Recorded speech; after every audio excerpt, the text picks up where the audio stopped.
अस्सलाम वालेकुम बिस्मिल्लाहिर्रहमानिर्रहीम। Last time chapter cell cycle bio class 9 के अंदर हमने माइटोसिस पढ़ा था। माइटोसिस के अंदर होता यह है कि एक सेल जो है वो 2 सेल्स में डिवाइड हो जाता है। तो वो पढ़ी हुई है यूट्यूब पे वीडियो हमारी। आज हम पढ़ रहे हैं मियोसिस। मियोसिस के अंदर होता तो एक ही सेल है, मगर वो एट अ टाइम 4 सेल्स में डिवाइड होता है। 1 2 3 एंड देन 4, 4 सेल्स में डिवाइड होता है, तो ये कहलाता है मियोसिस। अच्छा, कुछ डिफरेंस है दोनों में। एक तो यहाँ दो, एक पेरेंट सेल दो में डिवाइड हो रहा है, यहाँ पे एक पेरेंट सेल लिख देता हूँ P4 पेरेंट, 4 सेल्स में डिवाइड हो रहा है। तो दूसरा, यहाँ नंबर ऑफ क्रोमोसोम्स जो है वो सेम है, जबकि यहाँ पे नंबर ऑफ क्रोमोसोम्स जो है मियोसिस के अंदर हमारे पास हाफ है। तो यहाँ पे जो है ना, हम मियोसिस को थोड़ा डिस्कस कर लेते हैं। मियोसिस दो स्टेजेस होते हैं, मियोसिस 1 एंड मियोसिस 2। मियोसिस 1 से हम बाद स्टार्ट करते हैं अपनी। पहला prophase, metaphase, anaphase and last one telophase. Prophase again 5 सब स्टेजेस पे मुश्तमिल होता है। पहला लेप्टोटीन, दूसरा जाइगोटीन, तीसरा चाइटीन, चौथा डिप्लोटीन और लास्ट वन जो है हमारे पास डायकाइनेसिस। तो हम इन स्टेजेस को डायग्राम के साथ वन बाय वन पढ़ लेते हैं। चलें स्टार्ट करते हैं। अच्छा, तो ये हमारे पास जो है नॉर्मल सेल है। नॉर्मल सेल के अंदर ये जो हमारे पास क्रोमोसोम्स हैं वो इस तरह नॉर्मल क्रोमोसोम्स हमारे पास यहाँ पे मौजूद है। ये रेड कलर की पेंसिल से मैंने शो कर रहे हैं और ये ब्लू पेंसिल से मैंने शो कर रहे हैं। थोड़ा सा कलर लाइट हो रहा है। अच्छा, लिप्टोटीन के अंदर क्या है देखें, ये नॉर्मल हमारे पास सेल है। लिप्टोटीन के अंदर क्या हो रहा है कि जो क्रोमोसोम्स हैं वो ब्रेक हो रहे हैं। छोटे छोटे से बेडेड लाइट स्ट्रक्चर, जैसे तस्बीह के दाने होते हैं ना, यूँ समझ लें, इस टाइप के या छोटे छोटे फ्रेगमेंट्स में ये क्रोमोसोम्स हमारे पास ब्रेक हो गए। यहाँ पे देखें पूरा एलोंगेटेड है, यहाँ पे मगर क्या होगा, ब्रेक हो गए। अच्छा, दूसरे स्टेप के अंदर क्या हो रहा है, दूसरा स्टेप है हमारे पास जाइगोटीन। इसके अंदर देखें यहाँ पे मैंने फ़र्क वाजे कर दिया। ये रेड वाले मदर के हैं और जबकि ये वायलेट वाले जो हैं, वायलेट या पर्पल कलर, ये फादर के क्रोमोसोम है। जाइगोटीन के अंदर हो रहा है ये है कि होमोलोगस क्रोमोसोम और of mother and father are attach. जो होमोलोगस क्रोमोसोम्स हैं मदर और फादर के, वो अटैच हो जाएंगे और उनकी लेंथ वाइज पेयरिंग हो जाएगी। लेंथ वाइज पेयरिंग हो जाएगी और अटैच हो जाएंगे। इस बात का क्या मतलब है, इस बात का मतलब ये है कि ये फादर वाले क्रोमोसोम ये अटैच हो जाएंगे मदर वाले क्रोमोसोम से, इस तरह। या दूसरी बुक्स के अंदर कुछ इस तरह भी डायग्राम बनी हुई है कि ये फादर वाले क्रोमोसोम्स हैं और ये अटैच हो जाएंगे मदर वाले क्रोमोसोम से। सही है। आसान लफ्ज़ों के अंदर हम इस तरह समझ लेते हैं, जैसे ये हमारे पास दो पेन्स हैं, ठीक है, ये हो गए हमारे पास मदर वाले क्रोमोसोम्स, मदर वाले क्रोमोसोम्स, और ये दूसरे में पेन्स ला रहा हूँ, अब ये वाले कहलाएंगे फादर वाले क्रोमोसोम। देखें ये दो अलग अलग किस्म के हैं। अच्छा, यहाँ पे नेक्स्ट वर्ड लिखा हुआ है कि lengthwise pairing takes place. Lengthwise pairing takes place का मतलब ये है कि ये मदर वाले क्रोमोसोम्स थे हमारे पास मौजूद और इनके ऊपर आके लग गए लेंथ वाइज इस तरह, मतलब बिल्कुल उसी डायरेक्शन में जैसे मदर वाले मौजूद थे, इसी तरह फादर वाले आके लग गए क्रोमोसोम, उससे अटैच हो गए।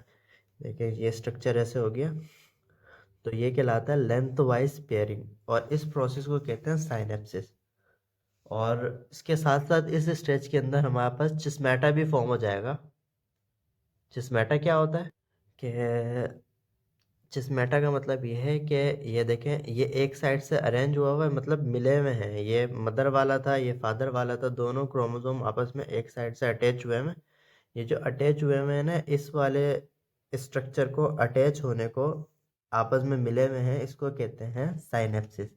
आसान तरीकों में एक दफ़ा मैं डायग्राम भी बना के बता देता हूँ। जैसे अगर हम इसको ही जूम करके देखें तो ये एक क्रोमोसोम हमारा फादर वाला, और ये हमारा मदर वाला क्रोमोसोम। ये इस पॉइंट से दोनों क्या हुए हमें, अटैच हुए हमें, तो ये कहलाता है हमारे पास चिस्मेटा, चिस्मेटा फॉर्म हो जाता है। अच्छा, इसके बाद वाला स्टेज जो है ना हमारे पास चाइटीन है। चाइटीन के अंदर क्या होता है कि ये एक हमारे पास क्रोमोसोम है मदर वाला, और एक से ज़्यादा जगह से जो है ना ये अटैच होगा, मतलब एक से ज़्यादा चिस्मेटा बनेंगे इसके अंदर। तो एक पॉइंट ये हो गया, एक ये हो गया, तो थोड़ा सा एक पॉइंट और बना देते हैं हम। यहाँ से भी ये अटैच हो गया, एक पॉइंट क्या हो गया, ये हो गया। मल्टीपल चिस्मेटा जो है वो फॉर्म होंगे, और इस प्रोसेस को कहते हैं क्रॉसिंग अवर।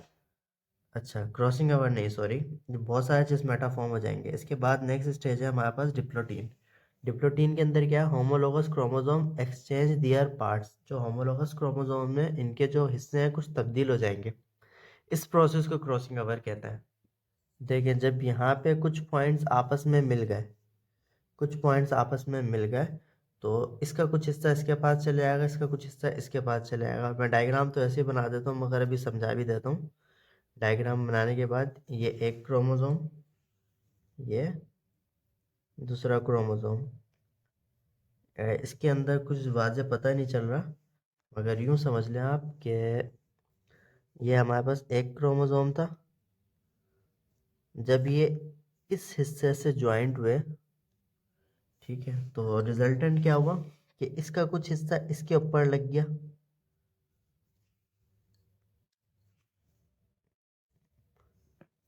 आ रहे समझ। बीच में रेड है, फिर वायलेट है, फिर रेड है, और वायलेट वाले का जो है उसके साथ ये हुआ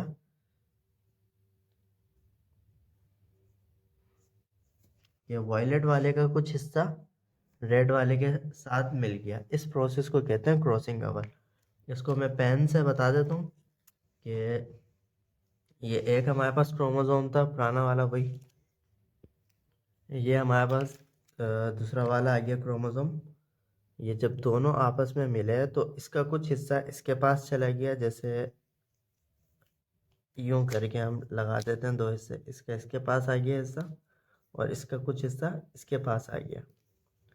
ये देखिए, अब ये जो कंडीशन बनी है ना ये वाली, ये प्रोसेस कहलाता है क्रॉसिंग ओवर का। ये देखें, यहाँ पे थोड़ा सा एक्सचेंज हो गया, इसका मटेरियल इसके पास आ गया और इस वाले का मटेरियल इसके पास आ गया। ये प्रोसेस कहलाता है क्रॉसिंग ओवर। उसके बाद यहाँ पे देखें, हर जगह न्यूक्लियर मेम्ब्रेन है। ब्लू वाली जो है मैंने ब्लू पेन से बनाई है, न्यूक्लियर मेम्ब्रेन है, हर जगह मौजूद है। इस स्टेज के अंदर न्यूक्लियर मेम्ब्रेन डिसअपेयर होना शुरू हो गई है, और माइक्रोट्यूबुल्स यहाँ कोने पे प्रेजेंट होते हैं। इनसे स्पिंडल निकलना शुरू हो जाएंगे, छोटे छोटे से फाइबर लाइक स्ट्रक्चर। यूँ समझ लें कि धागे नुमा स्ट्रक्चर इनसे निकलना शुरू हो जाएंगे। अच्छा, उसके बाद हमारे पास नेक्स्ट स्टेज शुरू हो जाएगा जो है एनाफेस। एनाफेस के अंदर क्या हो रहा है कि जो माइक्रोट्यूबुल्स यहाँ पे मौजूद हैं, तो इनमें से स्पिंडल तो निकलना शुरू हो गए थे लास्ट वाले स्टेज के अंदर, डायकाइनेसिस के अंदर, प्रोफेस का जो लास्ट स्टेज था। और बाइवेलेंट क्रोमोसोम्स जो थे वो इक्वेटर पोजीशन में आ जाएंगे। इक्वेटर मतलब बिल्कुल बीच में आ जाएंगे। ये देखें, ये बीच में आ गए क्रोमोसोम्स, यहाँ पे बीच में, और यहाँ पे भी बिल्कुल बीच में। पहले मैंने ऐसे डायग्राम नहीं बनाई थी, आगे पीछे बनाई थी। ये बिल्कुल सेंटर में आ गए, इक्वल पोजीशन में आ गए, इक्वेटर में आ गए। इस बात का मतलब ये है। अच्छा, ये जो क्रोमोसोम का बीच वाला हिस्सा होता है ना, ये कहलाता है सेंट्रोमियर। ये बीच वाला हिस्सा क्या कहलाएगा, सेंट्रोमियर। यहाँ से फाइबर निकलेंगे और सेंट्रोमियर को जाके ऐसे पकड़ लेंगे। अच्छा, एनाफेस के अंदर दो काम हो रहे हैं कि क्रोमोसोम इक्वेटर पोजीशन में आ रहे हैं, और दूसरा यहाँ से फाइबर्स निकल के इसको पकड़ लेते हैं सेंट्रोमियर से क्रोमोसोम को। सेंट्रोमियर नाम लफ्ज़ से ही जाहिर है कि सेंटर का हिस्सा जो होगा वो सेंट्रोमियर है क्रोमोसोम्स का। अच्छा, उसके बाद जो है ना मेटाफेज हमारा है कि बाइवेलेंट जो है वो सेपरेट होना शुरू होंगे। यहाँ पे थे, मैंने यहाँ पे वर्टिकल बनाए हुए थे, यहाँ पे इनको हॉरिजॉन्टल बना दिया। ये खींचना शुरू करेंगे अपनी तरफ स्पिंडल जो है, जो धागे नुमा स्ट्रक्चर सेंट्रोमियर का है। तो देखें कुछ इस टाइप का काम होगा कि ये दो हमारे पास पेन की मदद से मैं बता देता हूँ। स्पिंडल जब खींचना शुरू करेंगे इस तरह, यहाँ से खींचना शुरू हुआ, जब खींचना शुरू होंगे ये यूं करके इस तरह, तो इसका कुछ पार्ट इस पे आ जाएगा और इसका कुछ पार्ट इस पे आ जाएगा। तो इसी तरह हमारे पास जो है ना नीचे केस में हुआ है मेटाफेज में, जब इन्होंने एक दूसरे को खींचना शुरू किया है, मतलब यहाँ से इस वाले क्रोमोसोम को यहाँ से यहाँ पे फोर्स लगी, तो कुछ हिस्सा रेड वाले का, मदर वाले का इस वाले के अंदर आ गया और कुछ हिस्सा इस वाले का इसके अंदर आ गया, तो और क्लेवेज आना शुरू हो गई है। यही रीज़न होती है कि अक्सर जो बच्चे होते हैं वो नाक जो है उनकी अपने अब्बा की तरह होती है, आंखें अपनी अम्मा की तरह होती है। जो रीज़न होता है ना वो यही होता है कि क्रॉसिंग ओवर के टाइम पे कुछ मटेरियल एक्सचेंज हो जाता है। अच्छा, उसके बाद जो नेक्स्ट स्टेज है हमारे पास वो है टेलोफेज 1। टेलोफेज 1 के अंदर क्या हो रहा है, न्यूक्लियर मेम्ब्रेन रीअपेयर। देखें यहाँ पे न्यूक्लियर मेम्ब्रेन हमारे पास नहीं थी जो हमने गायब कर दी थी, मतलब डिसअपियर हो जाती है। यहाँ पे न्यूक्लियर मेम्ब्रेन रीअपेयर हो जाती है, वापस आ जाती है और क्रोमोसोम बिकम अनक्वाइल्ड। क्रोमोसोम जो पहले क्वाइल्ड हो गए थे, मोटे हो गए थे, बहुत ज़्यादा नज़र आने लग गए थे, अब वो वापस थिनर हो गए, अब वो वापस नज़र नहीं आएंगे, वो अनक्वाइल हो गए।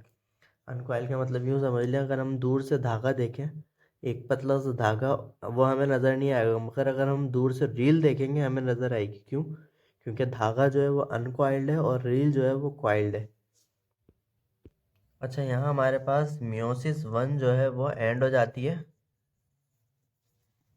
अब यहाँ पे हमारे पास स्टार्ट हो जाती है मियोसिस 2। मियोसिस 2 का पहला स्टेज है हमारे पास प्रोफेज 2। प्रोफेज 2 के अंदर क्या हो रहा है, दो काम हो रहे हैं। एक तो देखिए यहाँ पे न्यूक्लियर मेम्ब्रेन थी, यहाँ पे न्यूक्लियर मेम्ब्रेन अगेन गायब होना शुरू हो गई, और दूसरा काम स्पिंडल फाइबर्स अगेन फॉर्म होना शुरू हो जाएंगे जो पहले ख़त्म हुए थे।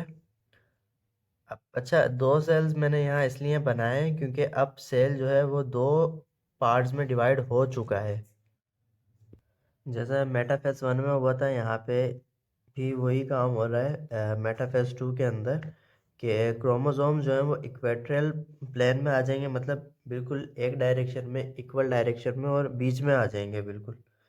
और each chromosome attach with spindle. ये जो बीच वाला पोर्शन है मैंने पहले भी बताया था, ये सेंट्रोमियर कहलाता है। सेंट्रोमियर स्पिंडल से अटैच हो जाएगा। स्पिंडल वही धागेनुमा स्ट्रक्चर है जो क्रोमोसोम्स को अपने पास खींचते हैं।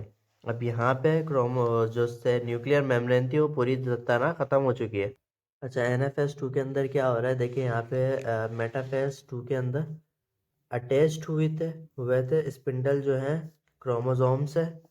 सेंट्रोमियर बीच वाली पोजीशन, सेंट्रोमियर जो बीच वाली पोजीशन होती है उससे, और क्रोमोसोम्स आर पुल्ड अवे। यहाँ पे क्रोमोसोम्स जो हैं वो खिंचना शुरू होंगे, जैसे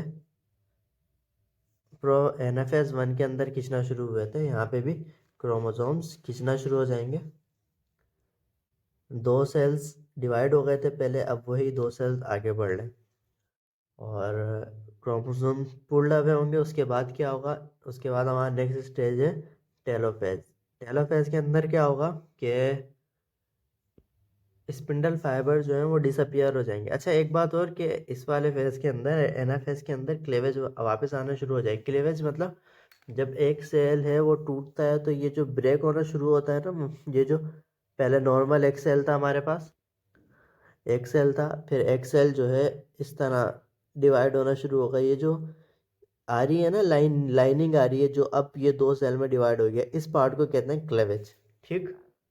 अच्छा, टेलोफेज 2 के अंदर spindle fibre disappear. Spindle fibre जो हैं वो डिसअपियर हो गए हमारे, जो यहाँ से निकले हुए थे फाइबर लाइक स्ट्रक्चर, वो डिसअपियर हो गए और न्यूक्लियर मेम्ब्रेन वापस फॉर्म हो गई। और एक सेल जो हमने शुरू किया था अपना, ये हमारे पास एक सेल था, और फाइनली ये एक सेल हमारे पास 4 सेल्स में डिवाइड हो गया। इस पूरे प्रोसीजर को एक दफ़ा समराइज़ कर लेते हैं, जल्दी से देख लेते हैं। ये हमारे पास NFS1, फिर NFS1 के अंदर जो है हमारे पास मेटाफेस 1, फिर और भी यहाँ से देख लेते हैं। एक सेल था, एक सेल के बाद लेप्टोटीन आया, फिर जाइगोटीन फेज हुआ हमारे पास, फिर जो है चाइटीन हुआ, डिप्लोटीन हुआ, और एट द एंड डायकाइनेसिस हो गया। उसके बाद हमारे पास प्रोसीजर फर्दर प्रोसीड हुआ और एनाफेज के अंदर पहुंच गया, एनाफेज 1, फिर metaphase 1 and then telophase 1। Telophase 1 के बाद हमारा मियोसिस 2 स्टार्ट हो गया। इन दोनों के दरमियान में एक फेज होता है जिसको इंटरफेज कहते हैं। अच्छा, मियोसिस 2 का पहला स्टेज प्रोफेज 2, उसके बाद हमारे पास उसकी डायग्राम ये रही, मेटाफेज 2, एनाफेज 2, टेलोफेज 2, और at the end 2 to 4 cells हमारे पास बन गए। 2 सेल बने पहले, फिर 2 सेल और डिवाइड होके 4 सेल्स में कन्वर्ट हो गए। ये इस पूरे प्रोसीजर की समरी मैंने एक चार्ट की सूरत में बनाई हुई है। यहाँ हमारा मियोसिस 2 और मियोसिस 1 कलेक्टिवली मियोसिस का टॉपिक ख़त्म हो गया। जज़ाकल्लाह, अस्सलाम वालेकुम।